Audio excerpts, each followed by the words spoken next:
I am live. Hello. What you gonna say? You can't just say nothing. I'm just gonna be like, Well, it's live right now. What you gonna do? What you gonna do? Hubba.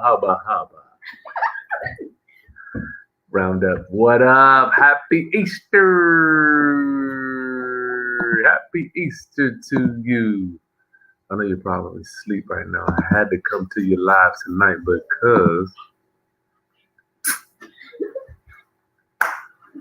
oh, I thought this was a TikTok. Happy Easter Roundup, homies. I want to do the question of the day. I wanted to do the question of the day because I don't want to get backed up. Happy Easter to you, Roundup. If you're watching me now, it means you're a diehard Roundupper. It's late at night, but I wanted to do these questions of the day before they get backed up on me. They get real backed up on me. So I'm Chris Haskins, and my mission and ministry is to raise your financial literacy through real estate investing and entrepreneurship. Happy Easter, happy Easter. So I'm in North Carolina. I'm in where we at? Charlotte, North Carolina. I'm here. I will be meeting tomorrow with what up? Helping Hands. What up, y'all? What's going on? Hey, Dave. What up, my friend? Happy Easter to you. Happy Easter. Happy Easter. I'm here in Charlotte, North Carolina. I'm on the way to Atlanta for my wife's birthday week. We're hanging out in Atlanta for my wife's birthday, right? But I had to stop in Charlotte, North Carolina to hang out with my friend Stephanie McAnuff. She owns a mobile home park. She manages several mobile home parks. So tomorrow I'm going to be hanging out with her all day, shooting a ton of footage.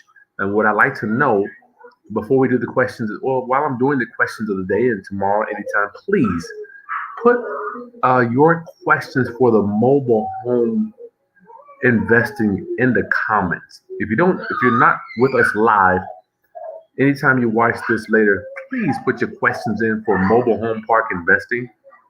Stephanie McAnuff she's a real estate broker. She's been doing this for years. I can't remember how long, but I'm going to be with her all day tomorrow. And if you put questions in the comments, I will ask her the question during our day tomorrow. And so your video, I'm in the hotel, everybody. Taylor. Yeah. I mean, do you have to scream or? Sorry, I'll close the door. You don't got to close the door. I mean, just pray for me, y'all. Pray for me. Mobile home park investing. I will ask your question tomorrow while I'm with Stephanie. I got all my camera gear, my mics. I'm going to be micing her up. Tomorrow, we're going to be hanging out at her mobile home park. I'm going to be walking in and out of mobile homes, and I'm going to be shooting how she's renovating these things, man. And my goal was to get footage content for you and to get a mobile home park boot camp put together for you so you can get out there and try to learn how to invest in mobile homes too. Because what she's doing, like for me, every house I buy is 100. I mean, let's say 80,000, 60, 70, 80,000. With mobile homes, you're talking 5 to 10,000. So it's really cool what she's doing. So please put your questions in about mobile homes if you're interested in knowing about that stuff. So let's get into this. Happy Easter. We'll get into the question of the day. We're going to back up a couple of days because I just haven't been able to go live. I've been grinding so much. And don't forget, if you haven't tried to get your PPP, I did that video yesterday for you, the Paycheck Protection Program. I don't expect all of my videos to go viral. I do these videos because I love you and I care about you, and I believe that there's sometimes talking about me, we don't roll into the circles that are talking about these Paycheck Protection Program loans. So I want me to be the circle that you're rolling with to possibly get one of those loans, right? So go apply. Go to the website. You'll see it. So the first question is, look at this, y'all. What must we keep in mind regarding the insurance policy when we buy a subject to house? Subject to house. So let's look at the stats here. 90% of my roundup said the lender will require a policy in the seller's name. 17% of my roundup said the lender will require a policy in your name, being the buyer. C, the lender doesn't care whose name the policy is in. And D, the lender requires a policy in our name and the seller's name. 40% of y'all got that. To round up, the answer to this one is actually A. The lender will require a policy in the seller's name. Round up. Oh my Lord, you let me down. That means we got, what's this? Subtracting this 10% out here. I say, what is that? We got 70% got it wrong. The majority of us thought it was the lender will require a policy in our name and the seller's name. Let me tell you this, round up. The lender doesn't give a hill of beans about you or anybody else. The lender will require, all they want is a policy in the borrower's name. Okay?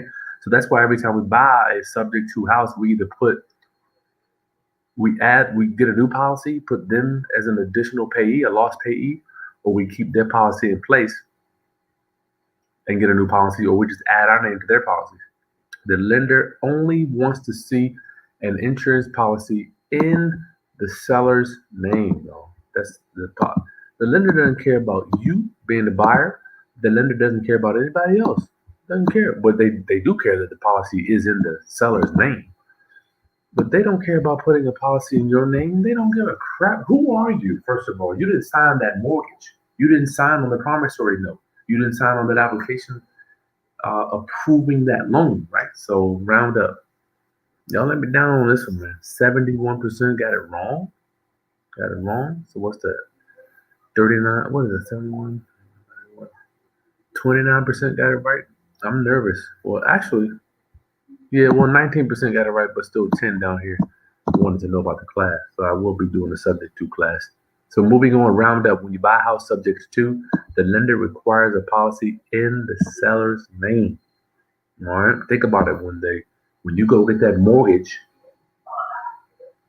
you won't be able to close that loan unless you have an insurance policy, just in case the house burns down. So when we take over that mortgage subject to, you gotta have a policy for the lender. You just got to. This is how the thing works. Okay.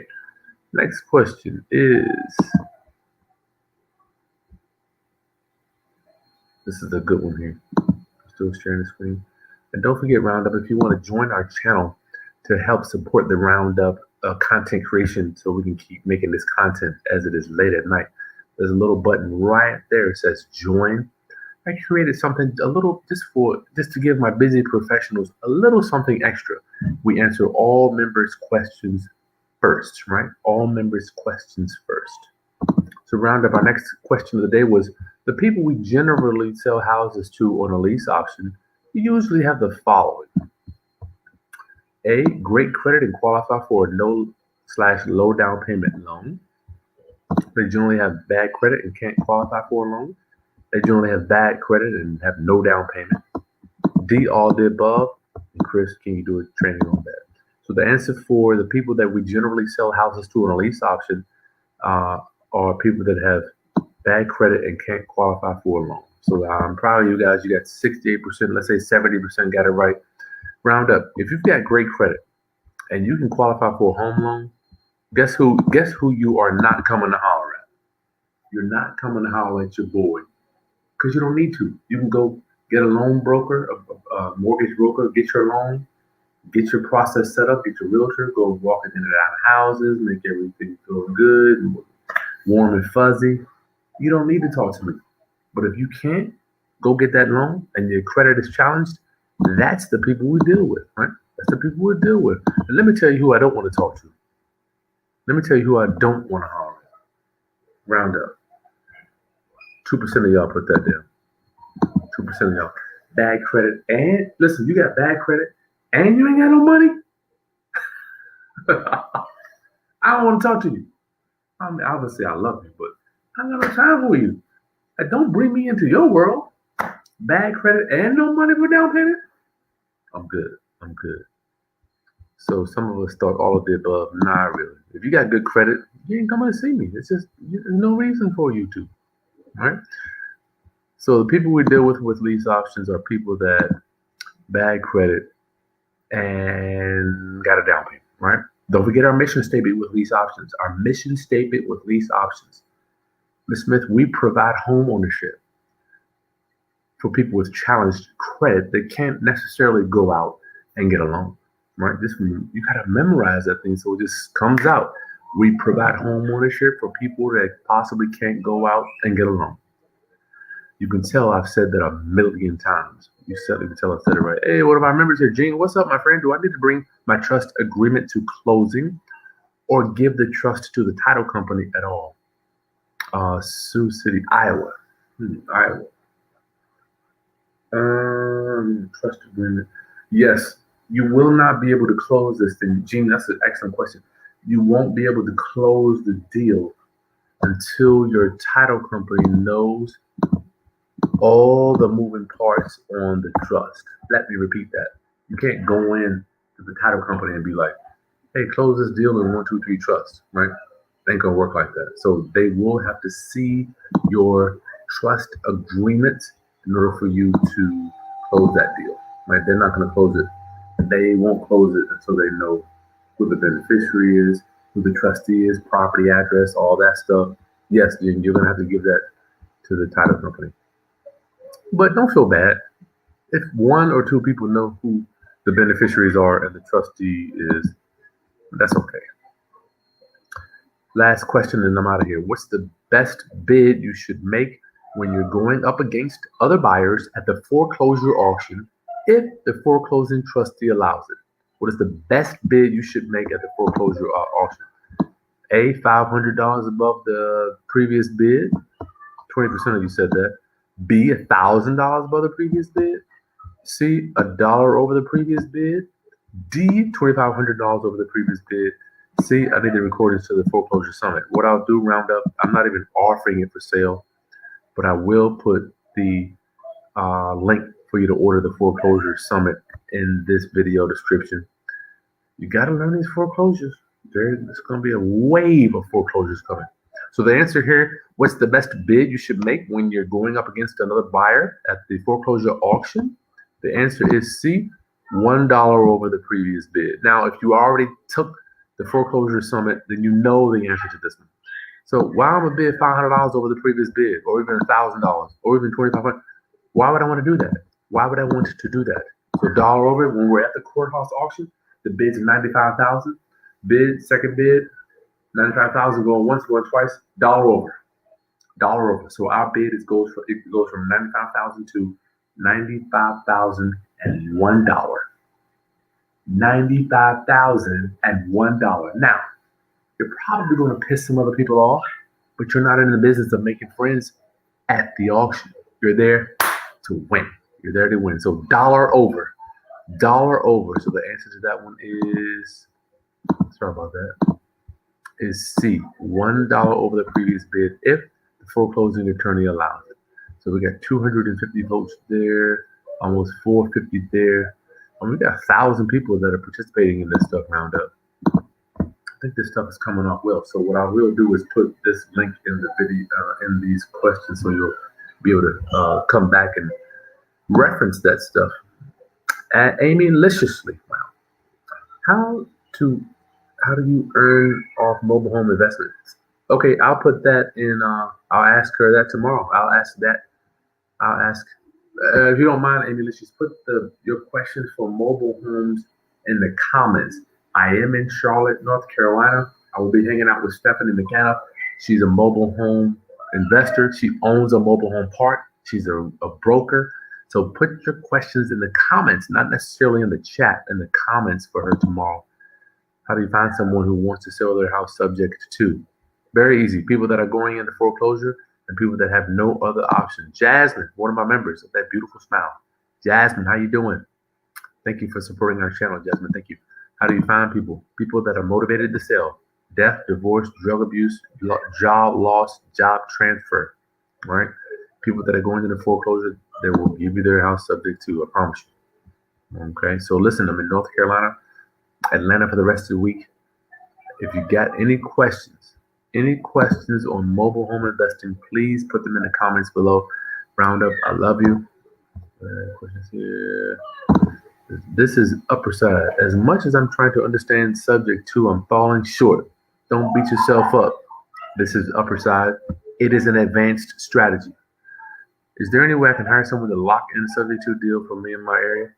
If you send us an email, we'll send you a link for a consultation and we'll see what we can do to help you. This is a hot strategy right now because everybody wants to kind of get around being, get over. And I promise you, if you're just wholesaling, you're missing half the boat. You're missing half the boat. Yeah, Eleanor, she owns the mobile home park, so I'm going to meet her in the morning. I'm going to be hanging out with her all day, shooting content, going in and out of mobile homes, going to several different mobile home parks. It's going to be some cool footage. And my goal is to work on a mobile home boot camp for you guys. All right, Roundup, I love you. That's my oldest daughter there. Here's a camera lady. The camera lady's coming in. What up? Oh, hi. The camera lady's in the building. I'm teaching my daughter how to run camera and to edit videos. She's my new editor. All right, Roundup, get your questions in the comments below for mobile home investing. We are in North Carolina today and tomorrow. Gene, do I need to have my trustee at closing with me to sign? Gene, you do not have to be at closing. You do not have to go to closing. The only person that needs to go to closing is the trustee. Now, if you want to show up, you can. You know, I understand. I don't go to closings anymore. I used to go, but now I'm like, for what? I do go and drop off the money, right? But you do not have to sign anything. The trustee signs everything. The beneficiaries just sit in the back and chill. Beneficiaries sit in the back and chill. As my daughter listens to these words, my daughter's like, beneficiary, trustee, land trust, subject to. She's gonna be a monster. You're gonna be a beast. All right, Roundup. Thank you for hanging out with me. Happy Easter to you, Raul. Happy Easter, my friend. Happy Easter. Get your questions in the comments for mobile home investing. I'll be with her all day tomorrow. We might even go live for a few minutes to share with you what we're doing. Roundup, subscribe, like this content, share with any other investors that are looking to get into the real estate business. Question of the day. This stuff is going very well. I'll see you soon, Roundup. Peace. Constant leads. We're doing, what are we doing? Facebook and a little bit of direct mail and Google pay-per-click. Zakaria, pay-per-click. It ain't cheap, but it's constant leads. Okay. I'll see you guys soon.